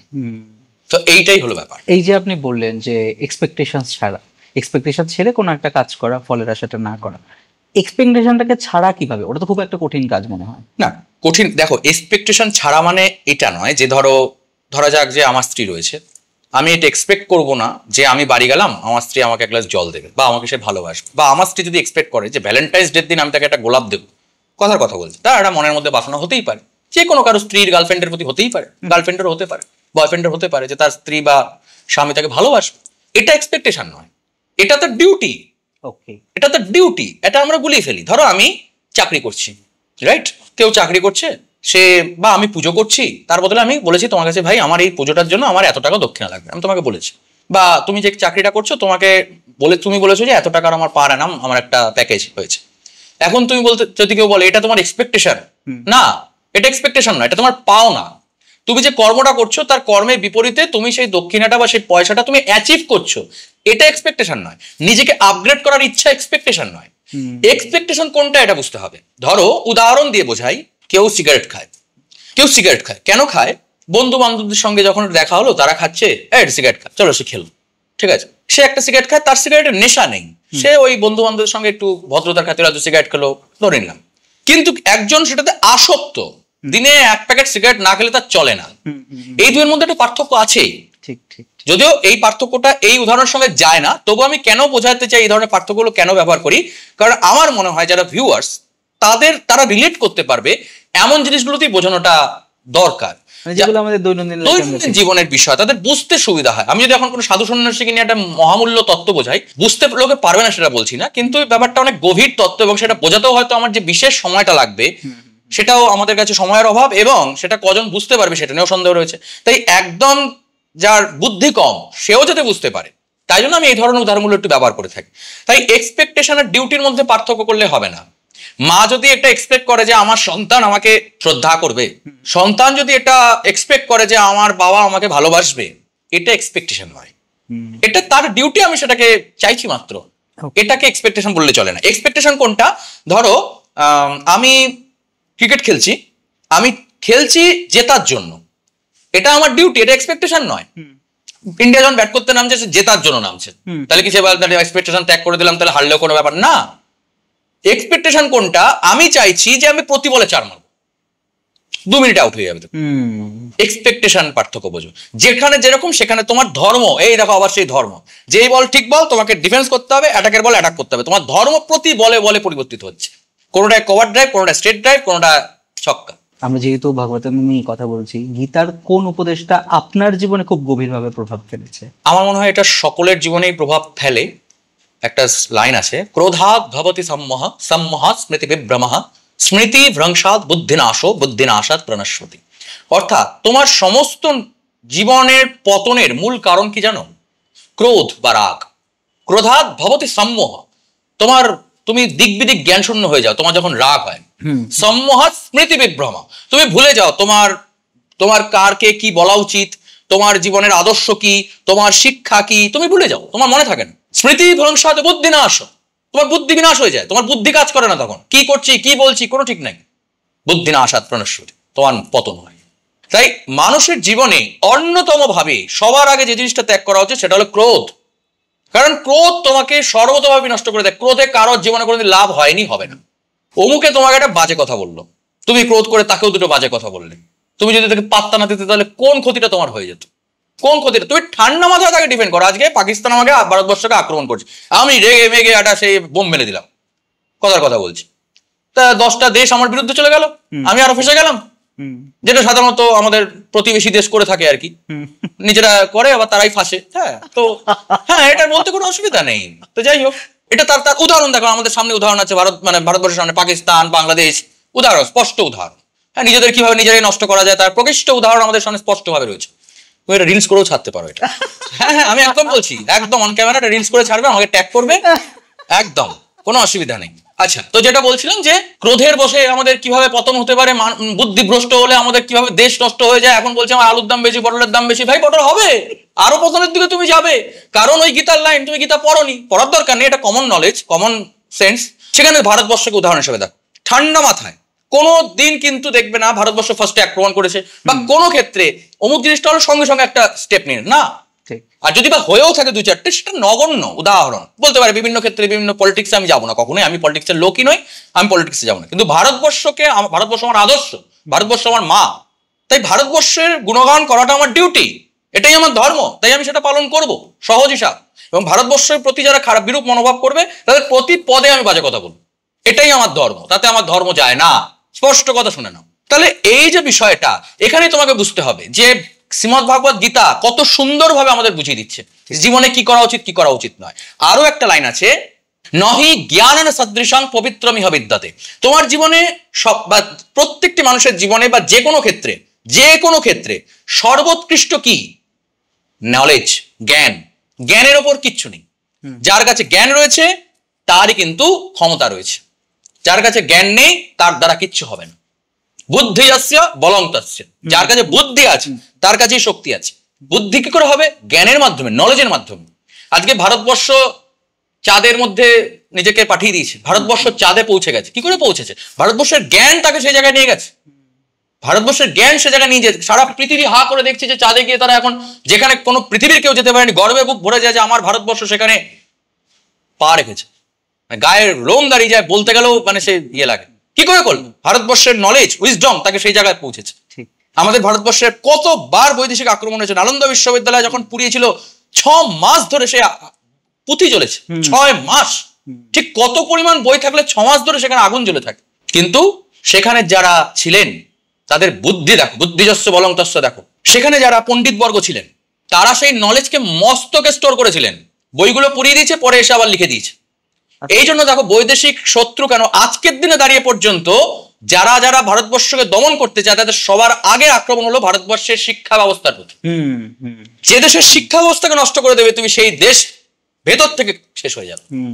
তাই জ্ঞানের মতো পবিত্র কিছু নেই, জ্ঞানের মতো পবিত্র কিচ্ছু নেই। এই যে আজকের দিনে আমরা ধরো যেটা করছি, মুখস্থ, যেটা আমি বললাম মুখস্থ করছি, পরীক্ষায় লিখছি, আমার ভ্যালু কি? আমার জীবনে সেটা উদ্দেশ্য কি? ঠিক। আজকে যদি তুমি ক্লাস 5-এ ছেলেকে যদি তুমি জিজ্ঞেস করো বা 6-এ তুমি জিজ্ঞেস করো যে মোগল সাম্রাজ্য সম্পর্কে পড়ে তোমার জীবনে কি উদ্দেশ্যটা, তোমার কি মনে হচ্ছে, এটা তুমি বলবে আমার বইতে লেখা আছে তাই আমি পড়ছি।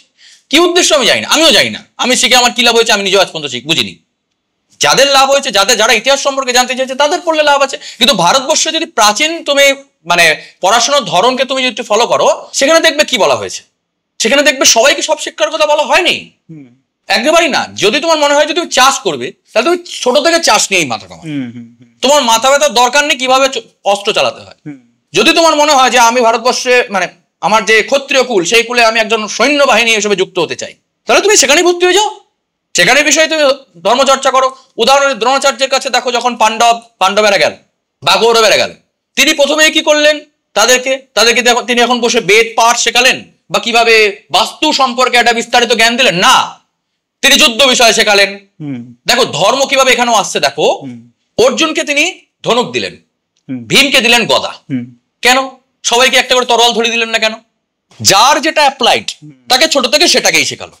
তোমার গদা শেখার দরকার নেই ভাই অর্জুন, তুমি ধনুকটাকেই ভালো করে প্র্যাকটিস করো। এই ভীম, তোমার শক্তি আছে, তোমার তরোয়াল চালানোর দরকার নেই। হ্যাঁ, প্র্যাকটিস করো, কিন্তু তুমি গদাটাকেই প্র্যাকটিস করো। আজকের দিনে তুমি উদাহরণ হিসেবে দেখো ভারতবর্ষের ক্রিকেট, আমি একদম বাস্তব উদাহরণ দিয়ে দেখাচ্ছি। ছোটবেলায় তুমি ধরো কোনো ছেলেকে, তাকে ভর্তি করালে, কয়েকদিন কোচ ব্যাপারটাকে জাজ করবে যে এর মধ্যে কোন কোয়ালিটিটা রয়েছে। এ কি ভালো বোলিং করতে পারছে, লম্বা আছে, হাইট আছে, ভালো বোলিং করতে পারবে, তাহলে তোমাকে বল ধরে দিলাম, তুমি বলটাই প্র্যাকটিস করো, তোমার ব্যাট নিয়ে মাথাকামি কাজ নেই। যে ভালো ব্যাট করছে তাকে ব্যাটটাই ধরে দিল, তুমি ব্যাটটাই শুরু থেকে করো। আর যদি যে দুটোই পারছে তাকে অলরাউন্ডারে দিয়ে দিল। কথার কথা, এটা কোচ ডিফাইন করছে যে কে কোনটা পারছে। ভারতবর্ষের শিক্ষা ব্যবস্থা তাই ছোটবেলায় যখন একটা বয়স পর্যন্ত অবশ্যই তার একটা বিচার বুদ্ধি বিশ্লেষণ ক্ষমতা তৈরি হওয়া পর্যন্ত তার যে গুরু আছেন, গুরু এজন্য পিতাবৎ, গুরু ব্রহ্মা গুরু বিষ্ণু গুরুদেব মহেশ্বর, গুরু সাক্ষাৎ পরম ব্রহ্ম, গুরু সাক্ষাৎ পরম ব্রহ্ম। গুরু বাক্যের ওপর কখনো সন্দেহ করা উচিত নয়। যখন যে কোচ তোমায় বলছে ভাই তোমার দ্বারা ব্যাটিং হবে না, তোমার দ্বারা বোলিং হবে, তো তোমার বোলিংটাই প্র্যাকটিস করো। কারণ মহাজন ইয়ে না কথা পন্থা, মহান মানুষরা যে পথে গেছে তোমাকে সে পথেই যেতে হবে। তারা সে জায়গায় অ্যাচিভ করেছে। তুমি যখন একটা অঙ্ক শিখতে যাচ্ছ স্যারের কাছে, অঙ্ক স্যার যখন বলছে এখানে তুমি ভুল করেছো, তুমি যদি এখন প্রশ্ন করো 2 এ 2 এ 4 হয়, এটা কেন আমি মানবো? 2 এ 2 এ 5 কেন হয় না? এই প্রশ্নের কোনো অর্থ নেই। স্যার বলেছে 2 এ 2 এ 4 হয় মানে হয়, সোজা কথা বোঝানো। কেন 5 হয় না এটা বোঝার জন্য তোমাকে আগে সেই জায়গায় যেতে হবে, সংখ্যা তত্ত্ব বুঝতে হবে, সেটা বোঝবার জন্য সেখানে যেতে হবে। মা যখন বলছে অয়ের ওপর হাত বোলাও, তোমার কাছে ভ্যালু নেই কোনো। অয়ের ওপর হাত বুলিয়ে তোমার কি লাভ? তুমি কিছু জানো না। আর শিখে তোমার জীবনে কি হবে তুমি কিছু জানো না। কিন্তু তোমার মা বলেছে কেন? কারণ সে জানে ওটা শিখলে তুমি অজগর আসতে তেরে আমটি আমি খাওয়া করে শিখে পরবর্তীকালে শিক্ষা ব্যবস্থা তুমি এগিয়ে যাবে। এটাই হলো ভারতবর্ষের শিক্ষা ব্যবস্থা। এটাই, এমনকি এটাও রয়েছে ভারতবর্ষের শিক্ষা ব্যবস্থায় যে ধরো মূর্খ, যার মাথায় কিচ্ছু ঢোকে না, অর্থনীতি, রাজনীতি, সমাজনীতি কিচ্ছু ঢোকে না, যার কাছে মাথায় বেদও ঢোকে না, চাষাবাদও ঢোকে না, কিচ্ছু ঢোকে না, তাকে শেখানোর জন্য গল্প সাহিত্য রয়েছে। পণ্ডিত বিশ্ব শর্মার পঞ্চতন্ত্রম, বুঝতে পেরেছ? রাজার 4 পুত্র, তাদের মাথায় কিচ্ছু ঢোকে না। রাজা বলল যে কি করব, তার সভাকবিকে বললো আপনি ব্যাপারটা দেখুন। তিনি বলেন ঠিক আছে, কোনো অসুবিধা নেই, আমি দেখে দিচ্ছি। তাদেরকে বসালেন, তাদের গল্প শোনালেন, কারণ গল্প শোনার প্রবৃত্তি মানুষের স্বাভাবিক। আর যদি তোমাকে এই মুহূর্তে বসে একটা ভূতের গল্প বলি, বেশ ভালো লোকে মন দিয়ে শুনবে। কেন? কারণ গল্প শোনার প্রবৃত্তি। তাই তিনি গল্প বললেন, দেখো তোমরা এই নাও 4টে করে লাঠি, একটা করে লাঠি নাও, ভাঙো দেখি। টক করে ভেঙে ফেললো। আচ্ছা এবার নাও 4টেকে একবার করে নাও, ভাঙো দেখি। না, ভাঙতে পারলে। কেন ভাঙলে না? কি শিখলে তুমি এই নিয়ে? যদি তোমরা 4 জন একসঙ্গে থাকো, কেউ তোমাদের ক্ষতি করতে পারবে না। যদি আলাদা নিজেদের ঝগড়া করো, তাহলে তোমাদের ক্ষতি হবে, নিজেরাই নিজেদের ধ্বংস করে ফেললো। এটা গল্পের আকারে শিখিয়ে দিল। তাই ভারতবর্ষের শিক্ষা ব্যবস্থা এটা, মূল শিক্ষা ব্যবস্থা এটা। ভারতবর্ষের শিক্ষা ব্যবস্থা ওই মুখস্থ করে পরীক্ষা ইয়ে নয়। হ্যাঁ, মুখস্থর ব্যবস্থা রয়েছে, যেমন বেদ পাঠ, শুনে শুনে মনে রাখা হতো, মুখস্থের উপরে দাঁড়িয়ে রয়েছে। কিন্তু তার জীবনে একটা উদ্দেশ্য রয়েছে না। যিনি বেদ পাঠটা শিখছেন, বেদ সকলের জন্য নয়, সকলকেই বেদ শিখতে হবে। যে অনেকে বলে না বেদ পাঠের অধিকার সকলের ছিল না, আজও নেই। তোমার সামনে যদি আমি এই মুহূর্তে বেদটা খুলে দিই, তোমার মাথায় কিছু ঢুকবে না, তোমার লাইফে কোনো অ্যাপ্লাই নেই বেদের, তুমি শিখে করবে এটাকে। এই জন্যই অধিকার নেই। তোমার যেটার অধিকার আছে সেটা করো। ধরা যাক তুমি বললে যে আমার বাড়ি ইঞ্জিনিয়ারিং প্রতি আগ্রহ রয়েছে, তাহলে বাস্তুশাস্ত্র রয়েছে। বাস্তুশাস্ত্র মানে শুধু ওই কম্পাস ধরে তোমার এইখানে দেয়ালের লাল রং ওখানে নীল রং, এটা নয়। এই যে বিশাল বিশাল মন্দিরগুলো তৈরি হয়েছে, যেখানে পাহাড় কেটে মন্দিরগুলো তৈরি হয়েছে, ওগুলো কিভাবে তৈরি হয়েছে আজ পর্যন্ত ভারতের বিজ্ঞানীরা আবিষ্কার করতে পারলো না। এটা হলো বাস্তুশাস্ত্র, ভারতবর্ষের বাস্তুশাস্ত্র। এবং ওই বাস্তুশাস্ত্রকে শিক্ষাটা কাদের ছিল? শূদ্র। তাদের জ্ঞান সম্পর্কে যারা আজকে প্রশ্ন করে তারা মহামূর্খ। ওই যে মন্দিরটাকে পাহাড় কেটে বানিয়েছে, প্ল্যানটাকে যারা তৈরি করেছে না, ওই বুদ্ধিটা যার মাথায় এসছে সেও শূদ্র।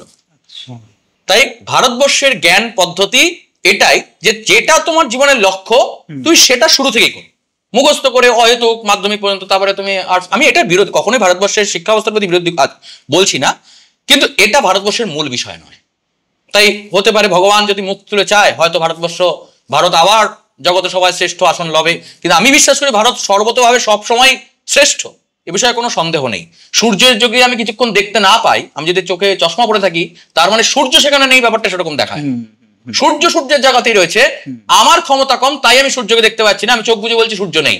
এটা আমার ক্ষমতা কম। তাই ভারতবর্ষের ক্ষমতা কম নয়, ভারতবর্ষের মাটি সদা সর্বদা পণ্ডিতকে বীরকে জন্ম দিয়েছে এই ভারতবর্ষ। বর্তমানে পলিটিক্সের জন্যই বলতে পারো বা বিভিন্ন ক্ষেত্র বিশেষে বলতে পারো, সেটা ভারতবর্ষ আজকে সেই জায়গায়, সেই উদিত সূর্য হয়তো স্তিমিত কিঞ্চিত সময়ের জন্য। কিন্তু তুমি লিখে রাখো, আমি যদি বেঁচে থাকি বা তুমি বেঁচে থাকো, ভগবান করুক, সেই জিনিস আমরা দেখে যেতে পারি এবং দেখছিও আজকের দিনে কিছু কিছু ক্ষেত্রে সর্বতভাবে বিভিন্ন জায়গায় দেখছি বিভিন্ন টপ কোম্পানির হেডে বসে রয়েছে একজন করে ভারতীয়, তাই না? তো ভারতবর্ষ শ্রেষ্ঠ ছিল, শ্রেষ্ঠ আছে, শ্রেষ্ঠ থাকবে। তার কারণ হলো ভারতবর্ষের এই শিক্ষা ব্যবস্থা। এই যে আত্মা আর শরীর, এই দুটোর পার্থক্য আমাদের গীতার মধ্যে কিভাবে ব্যাখ্যা করা হয়েছে? দেখো, এটা গীতা বলে শুধু গীতায় ব্যাখ্যা করা হয়েছে তা নয়। আত্মা এবং শরীর এটাই হলো আমাদের সনাতন হিন্দু ধর্মের মূল বিষয়। আমি কে, এই প্রশ্নই সনাতন হিন্দু ধর্মের মূল ভিত্তি। নিজেকে জানা, নিজেকে চেনা, অন্যের সমালোচনা নয়। অমুকে কেন সেই করেছে, তমুকে কেন ওই করেছে, অমুকের কাছে এই হয়েছে, না, তুমি নিজেকে রেকটিফাই করো। সনাতন হিন্দু ধর্ম বারবার নিজেকে নিজে প্রশ্ন করতে বলেছে, আত্মসমালোচনা এই শব্দকে বারবার জন্য অ্যাপ্লাই করেছে। হে অর্জুন, তুমি নিজেকে রেকটিফাই করো। অপরপক্ষে কারা দাঁড়িয়ে আছে সেটা দেখা তোমার ডিউটি নয়। তারা তোমার থেকে বেশি যুদ্ধ জানে না কম যুদ্ধ জানে, তুমি যুদ্ধ জয়লাভ করলে তুমি এখন কি লাভ করবে? অর্জুন বলছে, আমি যদি যুদ্ধে জিতেও বা, তা আমি যখন ভাত খাবো তখন আমার মনে হবে না পিতামহ ভীষ্ম, যিনি আমাকে ছোট থেকে বড় করলেন, আমাকে ভালো চাইলেন, তার রক্ত এই ভাতের মধ্যে জড়িয়ে রয়েছে, আমি যখন খাবো আমার সেটা মনে হবে না? ভগবান শ্রীকৃষ্ণ বলছে, এত ভেবে তো তোমার কাজ নেই, তোমার ডিউটি তুমি পালন করো। কেন? এখানে একটা খুব সুন্দর প্রশ্ন, দ্বিতীয় অধ্যায় বিশেষ করে এই আত্মা তত্ত্বকে বর্ণনা করছেন। তিনি নিত্য এবং অনিত্য দুইটি ভাবে একে বলছেন। নিত্য বস্তু কি? যার সৃষ্টি নেই, যার ধ্বংস নেই। আর অনিত্য হলো যার সৃষ্টি আছে এবং ধ্বংস আছে। যেমন উদাহরণস্বরূপ ধরা যেতে পারে, আমার এই লাইটটা ধরো, আমার যে মুখের উপর যে লাইটটা পড়ছে আমার সামনে, বা এই ক্যামেরাটি ধরো বা লাইটটি ধরো, এটা উদাহরণ হিসেবে ধরা যেতে পারে। এই লাইটটি কিছুদিনের মধ্যে নষ্ট হতে পারে, ইলেকট্রিক সার্কিট হতে পারে, বা যে কোনো কারণে কিছু না হোক, এমনিও একটা টাইম পিরিয়ডের পর এটা অটোমেটিক্যালি ডিফিউজ হয়ে যাবে, নষ্ট হয়ে যাবে। কিন্তু আলোটা কি নষ্ট হবে? আলো হয়তো ওটার মাধ্যমে বেরোচ্ছে না, কিন্তু আলো তো সর্বতভাবে সব জায়গাতেই রয়েছে। ফ্যান নষ্ট হতে পারে, হাওয়া কোনোদিন নষ্ট হতে পারে না। মা মারা যেতে পারে, কিন্তু মাতৃত্ব কোনোদিন মরতে পারে না। হয়তো হরিদাস পালের মা মারা গেছে, কিন্তু অমুকের মা বেঁচে আছে। তাই মাতৃত্ব বোধটা তো সকলের মধ্যেই রয়েছে। যদি এই সৃষ্টির প্রতিটি প্রাণীও মরে যায়, তথাপি তো এই পৃথিবী, যিনি মায়ের মতোই শস্য শ্যামলা জন্ম দিচ্ছে, নদী যিনি এই জল দিচ্ছে, মায়ের মতো আমাদেরকে দেখভাল করছে, তিনি তো এখানে প্রবাহিত হবেনি। তাই মাছের মা বলো, পিঁপড়ের মা বলো, মা আলটিমেটলি মাই হয়। তাই মাতৃত্ব বোধ কখনো নষ্ট হতে পারে না। এই জিনিসটাই হলো আত্মা এবং অনাত্মার পার্থক্য। ধরো, ওই লাইটের আলোটা হলো আত্মা আর লাইটটা হলো শরীর। আমাদের এই দেহটাই, আমাদের এই দেহটা জামা কাপড়ের মতো। গীতায় ভগবান বলছেন, বাসাংশ জীর্ণানি যথা বিহায় নবানি গৃহ্ণাতি নরোপরানি তথা শরীরানি বিহায় জিন্যান অন্যানি সংজ্ঞাতি নবানি দেহি। আমরা যেভাবে দেহ মানে ড্রেস চেঞ্জ করি, আত্মা সেইভাবে দেহ চেঞ্জ করে মাত্র। দেহটা কৌমার, যৌবন এবং বার্ধক্যের পরে মৃত্যু আসে, এটা একটা স্বাভাবিক বিষয়। আমাদের জীবনে যেমন জন্ম মৃত্যু, এটা অত্যন্ত স্বাভাবিক বিষয়। জন্ম হলে মৃত্যু হবে, মৃত্যু হলে আবার জন্ম হবে, পুনর্জন্ম, বারবার জন্মের বিষয়। তাই এটার মধ্যে দুঃখ হওয়ার কিছু নেই, এটার মধ্যে ভাবারও কিছু নেই। তাই আমি কে? আমি যদি নিজেকে এই দেহরূপে কল্পনা করি, আমি যদি বলি এই দেহটা আমি এই শিবপ্রসাদ, অর্থাৎ আমার আধার কার্ডে আমার এই ছবিটা রয়েছে, এই আমিটা আমি, এই যে আপনি ক্যামেরা আমাকে দেখতে পাচ্ছেন, এই দেহটাই আমি শিবপ্রসাদ মুখোপাধ্যায়। কিন্তু এটা ঠিক কথা নয়। আজকে যদি ধরা যাক কোনো একজন মানুষ, তার একটা দেহ রয়েছে, তাকে বলা হলো যে তোমার পরিচয় কি? তো সে বললো, আমার এই মুখটাই আমার পরিচয়, রাইট, আমার দেহটাই আমার পরিচয়। কয়েকদিন বাদে তার একটা, ভগবান না করুক, তার একটা অ্যাক্সিডেন্ট হলো, তার মুখটা একটু বিকৃত হয়ে গেল, বা তো তার দেখা প্লাস্টিক সার্জারি করে সে নাকটাকে একটু টিকলো করে নিল, গালটা একটু ফুলিয়ে নিল, যা হয় আর কি নর্মালি হলো, ভালো কথা। তাহলে তার পরিচয় কি বর্তমানে পরিবর্তিত? সেই দেহটাই কি বর্তমানে সে নয়? তাহলে তো দেহটা পরিবর্তিত হয়ে গেল। সে যদি বলে আমি ভারতবর্ষে থাকি, তাহলে যখনই সে আমেরিকায় চলে যাবে তার অ্যাড্রেস চেঞ্জ হয়ে যাবে। যদি বলে যে আমার পিতা অমুক, এটাই আমার পরিচয়, তাহলে তার এই জন্মে এ পিতা, ভবিষ্যৎ জন্মে সে হয়তো পিঁপড়ে হয়ে জন্মালো, আগের জন্মে হয়তো সে ডাইনোসর ছিল, তার ডাইনোসর পিতামাতা ছিল, এই পরের জন্মে হয়তো পিঁপড়ে পিতামাতা হবে। সেই পিতামাতাও তো একটা নির্দিষ্ট গণ্ডি পর্যন্ত, মৃত্যু পর্যন্ত। তাহলে আমি কি? এর উদাহরণ দিচ্ছেন আদিগুরু শঙ্করাচার্য নির্বাণ শতকমে। আচ্ছা, তিনি বলছেন, ন মৃত্যু না সংখ্যা নামে জাতি ভেদ। আমার মৃত্যু নেই, আমার মৃত্যু নেই, আমার দেহের মৃত্যু হতে পারে মাত্র, আমার কখনো মৃত্যু হতেই পারে না। যে কথা একেবারে গীতায় ভগবান বলছেন, নৈনং চিন্তন্তি শস্ত্রাণি নৈনং দহতি পাবকা না চৈনং ক্লেদং তাপন না শোষয়তি মারত। একে বায়ু দগ্ধ, বায়ু শুষ্ক করতে পারে না, অগ্নি পোড়াতে পারে না, তো অগ্নি পোড়াতে পারে না কাকে? তোমার দেহকে, আমার দেহকে অগ্নি পোড়াতে পারে না, মৃত্যু মাত্রই দেহ পুড়ে যাবে। কিন্তু তোমার যে চেতনা, তোমার যে বুদ্ধি, এটাই হলো আত্মা। আমি কে? এই যে আমি শিবপ্রসাদ মুখোপাধ্যায় বা তুমি যে তুমি, এই তুমিটা কোথায় থাকো? তুমি যখন ঘুমিয়ে পড়ো, তোমার দেহ তো এখানেই থাকে, কিন্তু তুমি তো তোমার মতোই থাকো। তুমি তো স্বপ্ন দেখো, তুমি স্বপ্নে বিচরণ করো, তাই তুমি অল টাইম অ্যাক্টিভ। তুমি অল টাইম অ্যাক্টিভ, তুমি কখনো ঘুমাওই না। তোমার দেহ ঘুমায়, তুমি খাওই না, তোমার দেহ খায়। তোমার জীবের টেস্ট লাগে, তোমার টেস্ট লাগে না। এখন এটাকে যদি কেউ নিজের লাইফে অ্যাপ্লাই করে, তাহলে তার জীবনটা কিরকম হয়ে যায় জানো? সমস্ত ঝামেলা মুক্ত।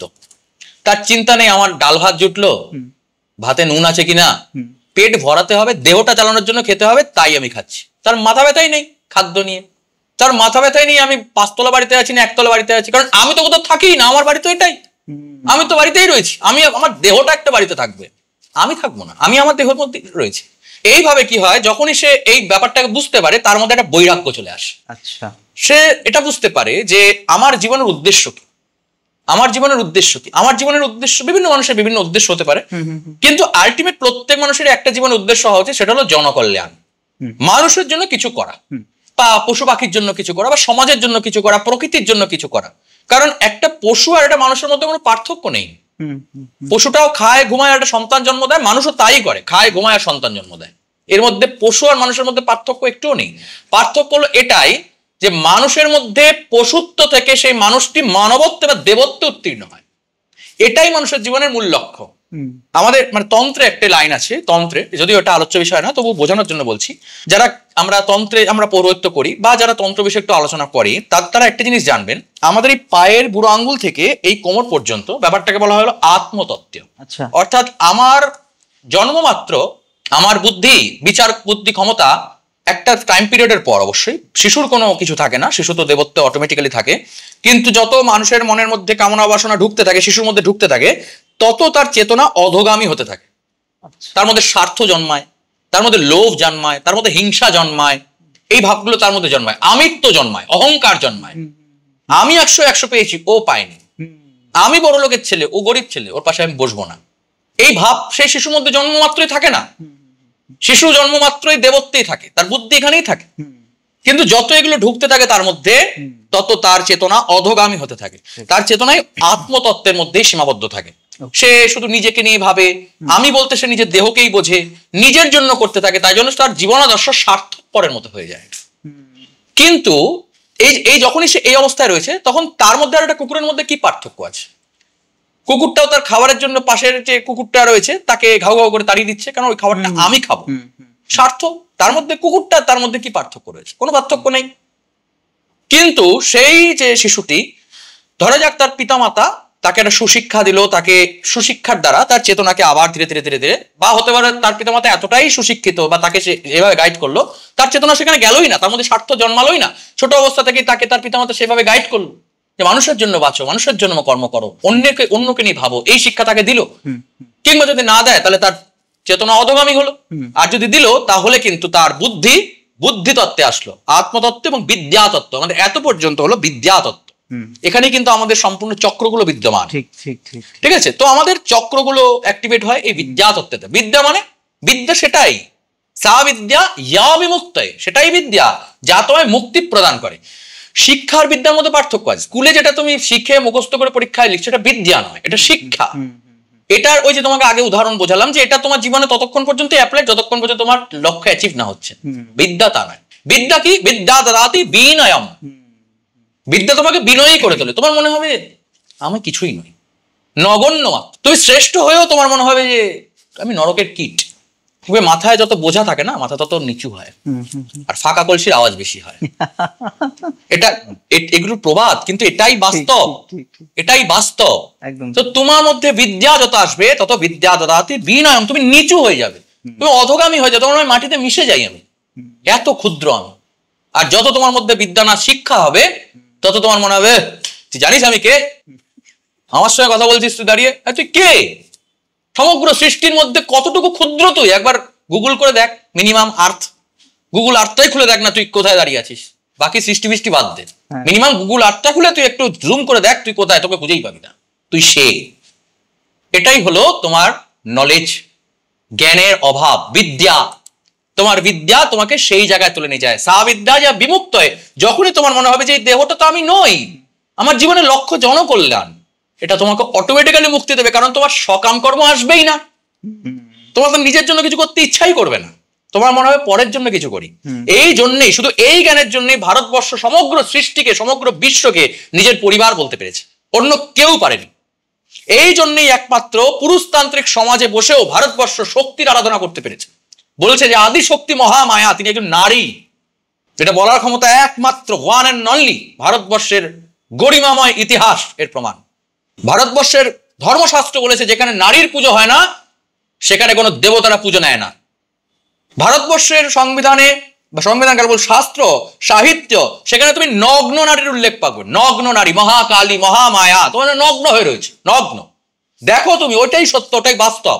ওই নগ্নতাকে দেখো, ওই নগ্নতাকে দেখো, অভ্যাস কর। তাই কোনো নারীকে দেখলে তোমার মনে খারাপ চিন্তা আসবেই না, কারণ তোমার মাকে দেখে দেখে অভ্যাস হয়ে গেছে। ওটাই মা, তিনি সব সময় জন্ম দিচ্ছেন, সদা সর্বদা প্রসবিনী, তাই তার বস্ত্রেরই প্রয়োজন নেই। নগ্ন নারী মহামায়া, এই সৃষ্টি প্রতিটি নারী নগ্ন, শুধুমাত্র বস্ত্র পরিবর্তন হয়ে রয়েছে। তাই তুমি এই শিক্ষাগুলো ভুলে গেছো, ভারতবর্ষ এই শিক্ষা ভুলে গেছে। এই জন্যই ভারতবর্ষে আজকের দিনে দাঁড়িয়ে ধর্ষণ, খুন, মেয়েদেরকে টোনটিটকি করা, এগুলো হচ্ছে। তাই ভারতবর্ষের শিক্ষা ব্যবস্থাটা শিক্ষা ব্যবস্থা হয়ে গেছে, বিদ্যা নয়।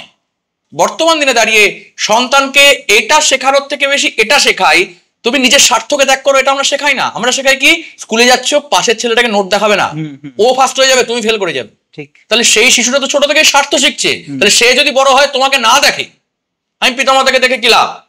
যদি এটা বলে, তোমাকে যদি বৃদ্ধাশ্রমে রেখে দিয়ে আসে, সেটা কি শিশুটার দোষ নাকি তোমার কর্মফল তুমি আজকে পাচ্ছ? এটাই হলো ব্যাপার। বিদ্যা সা বিদ্যা ইয়া বিমুক্ত হয়। তুমি যেমন করবে, ওই যে শিশুটি জন্মমাত্র, তার বিদ্যাতত্ত্বকে তৈরি না করে তুমি তাকে আত্মতত্ত্বের দিকে ঠেলে দিয়েছো। এইবার জীবনের উদ্দেশ্য কি? ওই পশুত্ব থেকে দেবত্বে উত্তীর্ণ হওয়া। শিব তত্ত্ব, আমাদের এই অংশটির নাম হলো শিব তত্ত্ব। এখানে স্বয়ং শিব ভগবান বসে রয়েছেন, আমি শিব। নির্বাণ ষটকমে আদিগুরু শঙ্করাচার্য বলছেন, চিদানন্দ স্বরূপা শিবোহম শিবোহম, আমি শিব। শিব অন্য কেউ নয়। শিব কৈলাসে বসে আছে তা নয়। হ্যাঁ, শিব সর্বত্র বিদ্যমান, সে অবশ্যই ঠিক। সকলের মধ্যে শিব ভাব প্রদর্শন করা, সকলের মধ্যে শিবকে দর্শন করা, এটাই আমাদের মূল লক্ষ্য। এজন্য যখন আমার তোমার সঙ্গে দেখা হলো, আমি হাত জোড় করে বললাম নমস্কার। আমি কি তোমাকে নমস্কার করলাম? হ্যাঁ, আমি তোমাকে নমস্কার করলাম, কিন্তু তোমাকে নমস্কার করিনি। এই লাইনটার অর্থ তুমি তখনই বুঝতে পারবে যখন তুমি এই তত্ত্বটা বুঝবে। আমি তোমাকেই নমস্কার করেছি, কিন্তু তোমাকে নমস্কার করিনি, তাই না? এগুলো হলো কালিদাসের হেয়ালি মতো। নেই তাই খাচ্ছ, থাকলে কোথায় পেতে? যারা এটা জানে তারা বুঝবে যে শকুন নাখনটা যখন একটা মরা প্রাণীকে খাচ্ছে, কালিদাস বলছে নেই তাই খাচ্ছ, থাকলে কোথায় পেতে। অর্থাৎ কিনা প্রাণীর মধ্যে প্রাণ নেই, তাই তুমি তাকে খাচ্ছ, থাকলে কোথায় পেতে। কিন্তু শুনে আমাদের মনে হবে তাই তো, নেই না থাকলে আবার খাচ্ছে কি করে? নেই তাই খাচ্ছ, থাকলে কোথায় পেতে, এই লাইনের অর্থ কি? যখন তুমি মূল বক্তব্যটা বুঝতে পারো যে প্রাণ নেই তাই খাচ্ছ, প্রাণটা থাকলে তুমি কোথায় খেতে, এটাও ঠিক তাই। আমি তোমাকে নমস্কার করছি, কিন্তু তোমাকে নয়। আমরা আত্মা এবং শরীর নিয়ে কথা বলতে বলতে অনেকটা গভীরে ঢুকে গেলাম, কিন্তু তার মাঝেই একটা প্রশ্ন আমার মাথায় কাজ করলো, যেটা আপনি যখন পুনর্জন্ম নিয়ে কথা বলছিলেন, যে এই জন্মে ধরুন আমি মানুষের শরীরে রয়েছি, এটা কি পসিবল যে আগামী জন্মে আমি আবার কুকুর বেড়াল হয়ে জন্মগ্রহণ করব? এটাও শ্রীমদ্ ভগবত গীতাতেই, দেখো আমি প্রথমে বললাম গীতাতে সব প্রশ্নের উত্তর রয়েছে। গীতায় অর্জুন একটা প্রশ্ন করছেন ভগবান শ্রীকৃষ্ণকে, যে ভগবান যখন বিভিন্ন তত্ত্ব কথা বোঝালেন যে নিষ্কাম কর্ম করা উচিত, ভক্তির মাধ্যমে জীবন আদর্শ করা উচিত, তোমার যেটা ডিউটি সেটা তুমি পালন করো, স্বধর্মে নিধনং শ্রেয় পরধর্ম ভয়াবহ ইত্যাদি বিভিন্ন বিষয় বললেন, তখন অর্জুন ভগবানকে একটা প্রশ্ন করছেন যে আপনি যেটা বললেন আমি সব মানলাম, খুব ভালো কথা, কিন্তু প্রবলেম হলো, ধরা যাক কোনো একজন ব্যক্তি, আমরা সারা জীবন ট্রাই করলাম নিষ্কাম করব, নিষ্কাম কর্মযোগের দ্বারা নিজের ডিউটি ঠিকভাবে পালন করব ইত্যাদি ইত্যাদি, আমি চেষ্টা করলাম, যথাসাধ্য চেষ্টা করলাম, কিন্তু জীবনের শেষে আমি সেটাকে ফুললি অ্যাচিভ করতে পারলাম না। অর্থাৎ আমার মধ্যে কিছুটা মাত্র কাম বাসনার থেকে গেল, এক্সপেকটেশন থেকে গেল। মানে গীতাতেই ভগবান বলেছেন যে যেভাবে মানে অগ্নি যদি তুমি নির্বাপন করেও দাও, তার মধ্যে যদি এতটুকু ফুলকি থাকে, ওটুকু যদি রেখে দিয়ে তুমি চলে আসো, পরে ওটা হাওয়ায় ওটাই তোমার দাবানল হয়ে যাবে। কামনা বাসনাও ঠিক তাই, ওই অগ্নির মতো সম্পূর্ণভাবে দমন না করতে পারলে ও আবার তোমাকে জ্বালিয়ে দেবে। তাই অর্জুন বলছে যে আপনি বলেছেন খুব ভালো কথা, কিন্তু কজন মানুষের পক্ষে সম্ভব? আমি বললাম 0. মানে এত জিরোর পরে 1 এর পরে একটা দিলেও হয়তো সেই সংখ্যা আসবে না যারা পক্ষে এই জিনিসটা অ্যাচিভ করা সম্ভব, মুখ্য লাভ সম্ভব। তাহলে যারা চেষ্টা করলো তাদের কি হবে? যারা চেষ্টা করলো তাদের কি হবে, বা যারা চেষ্টা করেনি তাদের কি হবে? এর উত্তর ভগবান বিভিন্ন ভাবে দিয়েছেন। গুণত্রয় বিভাগ যোগে মানুষের বিভিন্ন প্রকৃতি নির্ধারণ করেছেন। ভগবান বলেছেন যে মানুষ নিজের প্রকৃতি অনুসারেই কর্ম করে। সত্য, রজ এবং তম এই 3 গুণের বশবর্তী হয়ে মানুষ কর্ম করে। কেউ সাত্ত্বিক হয়, কেউ রাজসিক হয় এবং কেউ তামসিক হয়।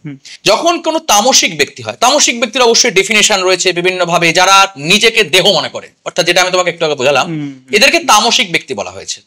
এদের ক্ষেত্রে বলা হয়েছে যে এরা এই জন্ম মৃত্যুর সাগরে নিমজ্জিত থাকবে, নরকে যেতে পারে বিভিন্ন ভাবে। অবশ্যই গীতাতে এতটা ডিটেল বলা হয়নি, গরুর পুরাণ বা বিভিন্ন পুরাণাদি শাস্ত্র থেকে আমি তোমাকে বলছি। অ্যাকচুয়ালি যারা তামসিক ব্যক্তি হন তাদের এইভাবে গতি হতে পারে। আচ্ছা, কিন্তু তামসিক মানে সে নিচু ব্যাপারটা এরকম ভাবার কোনো কারণ নেই। কিন্তু এটা ভাবলে চলবে না তামসিক মানে সে একদম নরকের কীট না। প্রত্যেকটি মানুষের জীবন, যে মানুষটা নিজের কামনা বাসনা নিয়ে বেঁচে রয়েছে, তার হয়তো এই জ্ঞানগুলো জানার স্বভাব মানে হয়নি, তার ভগবানের আশীর্বাদই হয়নি যে সেই গীতাটা একটু ভালো করে পড়ে ব্যাপারটাকে বোঝে। কত মানুষ রয়েছে যারা গীতা পড়ে কিন্তু বুঝতে চাইলেও বুঝতে পারছে না। তাহলে তাকে আমি নরকের কীট বলবো না, কখনো বলা যেতে পারে না। তাহলে তাদের গতি কি হবে? তাদের গতি তাদের কর্ম অনুসারে হবে। অবশ্যই তাদের বিচার হবে, তাদের বিশ্লেষণ। ওই তোমার গরুর পুরাণে বিষয়ে বিস্তারিত বলা রয়েছে, যদি পাপ করে থাকে তাহলে সেই জায়গায় যাবে, ইত্যাদি ইত্যাদি। শুধুমাত্র এক্সপেকটেশন আছে মানে আমি পাপ করবো এমন তো ভাবার কোনো কারণ নেই। আমি পাপ আলাদা জিনিস আর এক্সপেকটেশন আলাদা জিনিস, দুটো আলাদা জিনিস। ধর্ম বিভিন্ন ক্ষেত্রে বিভিন্ন ভাবে হয়। এখন যারা রাজসিক গুণ সম্পন্ন, অর্থাৎ একটু রাজার মতো থাকতে ভালোবাসে, যেমন ম্যাক্সিমাম লোক বর্তমান দিনে দাঁড়িয়ে, একটা ভালো পাঞ্জাবি পরবো, একটা ভালো বডি স্প্রে মাখবো, একটা চুলেটা ভালো করে আশ্রাবো, সেজে গুজে থাকবো, ভালো খাবার খাবো, এগুলো রজগুণ সম্পন্ন, রাজসিক গুণ সম্পন্ন ব্যক্তি। ঠিক।